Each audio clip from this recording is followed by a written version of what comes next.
Et la plupart des Africains aujourd'hui, quand je vois des gens, ils font des choses, je me dis qu'ils ne savent même pas qu'ils ne savent pas. Tu me fais trop penser à Rigobert, il dit, quand tu sais que tu es en danger, c'est que tu n'es pas vraiment en danger. C'est lorsque... Tu vois? Mais c'est tellement pertinent ce que tu dis. C'est tellement pertinent parce que c'est la base de tout, quoi. Le fait d'être conscient du fait que tu aies l'information ou pas. Parce que ça Tu commence sais, par là. Si c'est que tu n'es même pas au courant que tu es dans la merde, non, c'est que tu c'est... es mort. Et c'est ce qui Ouais. nous arrive en Afrique la plupart du temps. Beaucoup de gens ne sont pas au courant qu'ils sont dans la merde. Et tu sais, le vrai problème de l'école en général, de la société, du gouvernement, bref, de tout le système, c'est que on nous pose des problèmes et par exemple, à l'école, on te pose un problème et on te dit de trouver la solution. C'est ça. Et on te dit Mhm. mathématiques, problème. Voici une fonction X, trouver la solution égale à Y ou bien. Mais Mhm. dans la vraie vie, personne ne te pose le problème. Donc, le vrai problème dans la vie, c'est de trouver le problème. Avant de commencer à le résoudre. Oui, parce que si tu trouves le problème, bah, mon problème, c'est que je n'ai pas d'argent. Ça, je le sais, c'est un constat.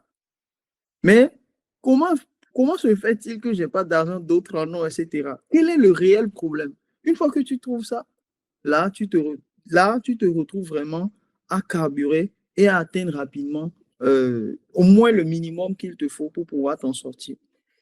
Donc, Mhm. moi, une bonne partie de ma vie, c'était de trouver le problème parce que je ne savais pas par où commencer, que faire. Est-ce que j'allais laisser mon boulot? Est-ce que j'allais laisser tomber tous les diplômes? Parce que moi, je pensais, au départ, je me trompais. Je pensais que, OK, je devais accumuler beaucoup de diplômes. En Donc, j'ai parlant de fait ça, tous les c'était quoi? Tu diplômes. as fait quoi comme études et du Bon, j'ai Bénin en fait passant par le Togo? Bénin, j'ai fait sciences économiques. Après, bon, Togo, j'ai eu juste le bac, mais Bénin, Mhm. sciences économiques. Mhm. Après, j'ai passé un gros concours. Tout le monde disait, ouais, ça, c'est la crème de la crème. Je vais là-bas, je me rends compte que, bon, après, c'est toujours le salariat. J'ai essayé d'aller au Sénégal, Mhm. une école de la BCAO qui s'appelle le CESAC. Je ne sais pas si tu connais. Donc, Mhm. le CESAC, j'ai fait ingénierie financière. Pendant que, tellement, mon frère, tellement je croyais que, mais il fallait carburer, avoir les meilleurs diplômes que mon gars, j'ai fait deux diplômes, trois diplômes la même année. J'ai fait licence professionnelle, non, j'ai fait master 1, licence maîtrise des techniques comptables financières et master en ingénierie financière. Ah ouais. Tu vois, donc je fais ça et après j'ai eu une bourse, tu vois, j'ai la bourse et tout. Franchement, quand on dit premier de classe là, moi je suis quelqu'un de très ouvert d'esprit. Comment on dit, je ne fixe pas des trucs sur les apparences. Mhm. Donc, en me voyant de loin, tu vas te dire, celui-là est très distrait. Mais c'est quand les gars voient que, mais on va au concours, le gars, il est le premier, on me donne une bourse de 6 000 € et tout.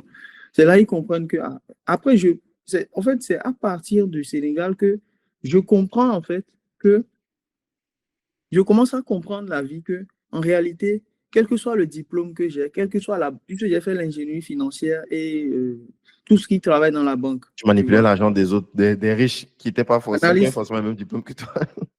Tu vois, analyse financière, analyse de risque, ALM, toutes ces conneries-là. Mhm. Dérivés, marché. Et bon, Oh, c'est ouais, les là-bas gens qui même nous que. écoutent là-bas, dis pas conneries.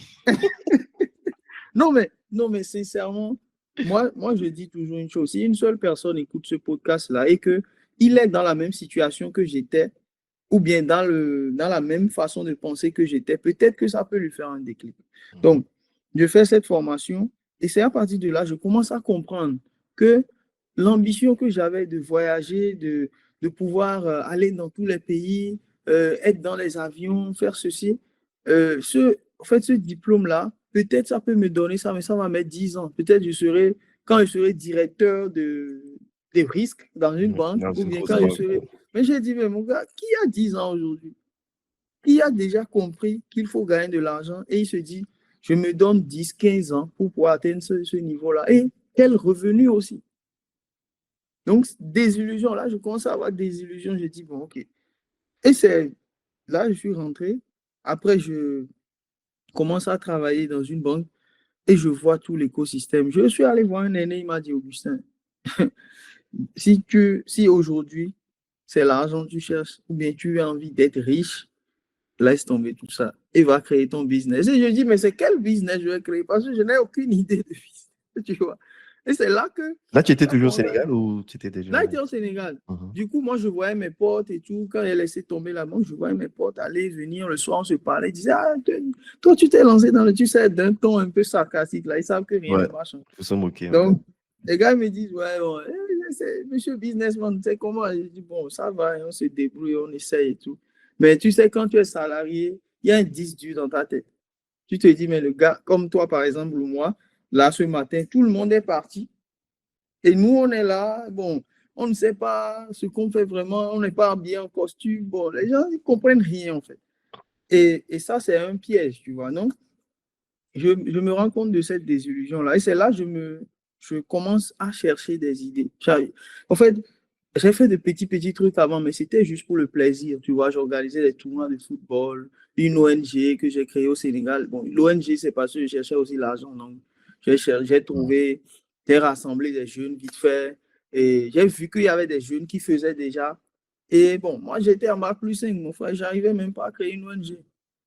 Tu vois, c'est comme ça. C'est pour ça que j'ai dit, allons à l'école, ou bien ceux qui vont à l'école, allez à l'école, mais apprenez à réfléchir aussi. Regardez autour de vous, faire des choses. Donc, je fais ça et c'est à partir de ce moment, je me rends compte que non, là, il y a des illusions. Il faut que je trouve un business. Parce que là, j'ai tout laissé tomber, j'ai tout laissé, mais il faut que je trouve un business. J'ai 22 ans, 23 ans. Comment je fais pour me nourrir? Je n'avais pas de famille à l'époque, j'étais seul. Et ça, c'est un des conseils que je dis à tout le monde. Et c'est un des mentors qui me l'a dit une fois, pendant que je me cherchais. C'est que c'est pendant que tu es seul que tu prends tous les risques possibles. N'attendez pas d'être... Parce que beaucoup de gens font cette erreur-là. Vous êtes, par exemple, diplômé dans une école, vous êtes et tout fraîchement, tu vois, et Mhm. peut-être jeune salarié, et tu te dis, tu dis que tu veux lancer un business. Souvent, la réponse qu'ils te donnent, c'est, et qu'on me donnait, mes amis me donnaient, mes camarades me donnaient, c'est que je dois travailler 5 ans, avoir l'expérience et le réseau, et après, je lance mon business. C'est faux. Travaille 5 ans, avoir le réseau et l'expérience. Et si tu lances un business de négoce, alors que toi-même, tu es ingénieur mécanique, quel est le rapport? Mais est-ce que Elon Musk, il a, je sais pas, il a un diplôme en visa ou bien un diplôme en SpaceX? Non. Personne, quelqu'un qui veut être entrepreneur veut résoudre un problème. Et ça, à l'époque, c'était dur à comprendre. Aujourd'hui, l'entrepreneuriat, tout le monde en parle. Mais une des leçons que moi j'ai appris, c'est que, et prenez le risque si vous voulez le faire. Donc, si euh, tu veux devenir riche, tu veux être entrepreneur, tu veux avoir une vie, parce que la richesse est relative. Chacun peut fixer ce Ouais. qu'il veut comme richesse. Si tu veux atteindre ce niveau de richesse là où tu es libre, tu voyages, tu fais tout, tu as le revenu qu'il te faut pour ne plus être obligé de travailler pour quelqu'un, tu dois pouvoir, comment dirais-je, Réfléchir en dehors de la boîte, quoi. merci, tu dois pouvoir réfléchir au-delà de ce qu'on te dit là. Et aussi, tu dois prendre le risque pendant qu'il est encore temps. Parce que beaucoup de gens aujourd'hui, combien de gens existent aujourd'hui qui veulent entreprendre et qui n'arrivent pas? Et ce n'est pas parce qu'ils ne veulent pas, parce qu'ils ont trop de contraintes, ils ont un prêt. Moi, un des mentors que j'ai eu au Sénégal m'a dit, mon gars, barre-moi tout ce qui est prêt pour acheter une voiture. Marche. Prends le car rapide. Prends tous les Mhm. transports en commun. Parce que, tu vois, parce que souvent, il vient me chercher, comme il est entrepreneur, je suis entrepreneur, le matin, il vient me chercher quand il a envie d'aller à une rencontre et tout ça. Et on parle beaucoup, il me dit, tu vois, toutes ces grosses voitures, ce sont tous des esclaves. D'avait payé tous les mois. Il me dit, ne les envie pas. Un jour, tu achèteras une voiture neuve sans avoir besoin de faire un prêt, toi. Et aujourd'hui, je le fais, j'achète des voitures neuves sans faire de prêt. Mhm. Tu vois? Donc, il faut déjà prendre ce risque. Et moi, c'est ce risque-là que j'ai pris. Je me souviens quand j'ai pris le risque de me lancer, c'était parce que, tu sais, le plus dur, c'est quand tu as beaucoup de diplômes, tu vois que tu peux avoir une carrière dans le salariat, tu n'as pas fait cette carrière-là, tu as une sorte de FOMO, tu vois. Mhm. Tu as une sorte Homo, de... fear of missing out pour les gens Oui, qui ne savent pas. Donc, la peur de perdre une opportunité. Mais sauf que, comme il y a plusieurs opportunités qui se présentent en même temps, tu es tout le temps sur le syndrome de l'objet brillant.